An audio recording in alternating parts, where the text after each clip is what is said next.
عمر سے زیادہ حالات انسان کو جلدی بوڑھا کر دیتے ہیں۔ انسان کو کام اور محنت سے اتنی تھکاوٹ نہیں ہوتی جتنا اسے لوگوں کے رویے تھکا دیتے ہیں۔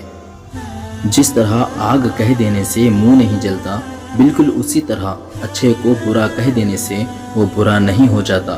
لہٰذا گمان اچھا رکھیں، ایمان مضبوط ہو جائے گا۔ کچھ لوگ وہ نہیں ہوتے جو دکھائی دینے کی کوشش کرتے ہیں، ایسے لوگوں سے بچیں اور دور رہنے کی کوشش کریں۔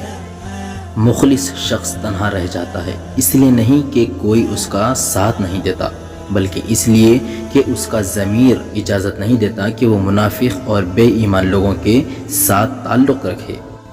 ہمیشہ کے لیے کچھ بھی نہیں ہوتا، اپنے آپ کو دباؤ کا شکار نہ بنائیں۔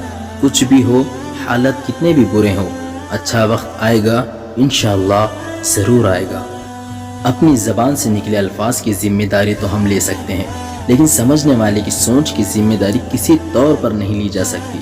کالی عینک لگا کر دنیا کو کالا کہنا کچھ لوگوں کی تربیت میں شامل ہوتا ہے۔ توڑنا نہیں، جوڑنا سیکھو، کیونکہ توڑنے والوں کی حویلیاں ویران اور جوڑنے والوں کی قبریں بھی آباد رہتی ہے۔ راستہ ایک ہی تھا، لیکن حضرت موسیٰ گزر گئے اور فرعون ڈوب گیا۔ بھروسہ راستے پر نہیں، اللہ پر کرو۔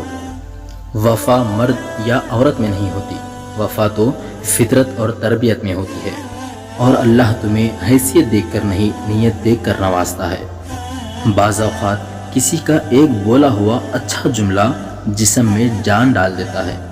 باتوں کی مٹھاس اندر کا بھید نہیں کھولتی۔ مور کو دیکھ کر کون کہہ سکتا ہے کہ یہ سانپ کھاتا ہوگا؟ کیا آپ نے کبھی میٹھا کریلا دیکھا ہے؟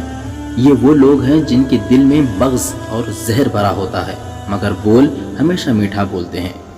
کون کیا کر رہا ہے، کیسے کر رہا ہے اور کیوں کر رہا ہے، ان سب سے آپ جتنا دور رہو گے اتنا ہی خوش رہو گے۔ اتنے رشتوں کا کیا فائدہ جب ہر دکھ اور تکلیف اکیلے ہی دیکھنی ہے؟ خود کو اتنا مضبوط کر لو کہ اپنا غم خود اٹھا سکو۔ کچھ لوگ اعتبار کے نہیں بلکہ احتیاط کے قابل ہوتے ہیں۔ دعا کی قبولیت آواز کی بلندی نہیں، دل کی طلب پر تقاضا کرتی ہے۔ خاموشی کا مطلب لحاظ بھی ہوتا ہے، لوگ اسے کمزوری سمجھ لیتے ہیں۔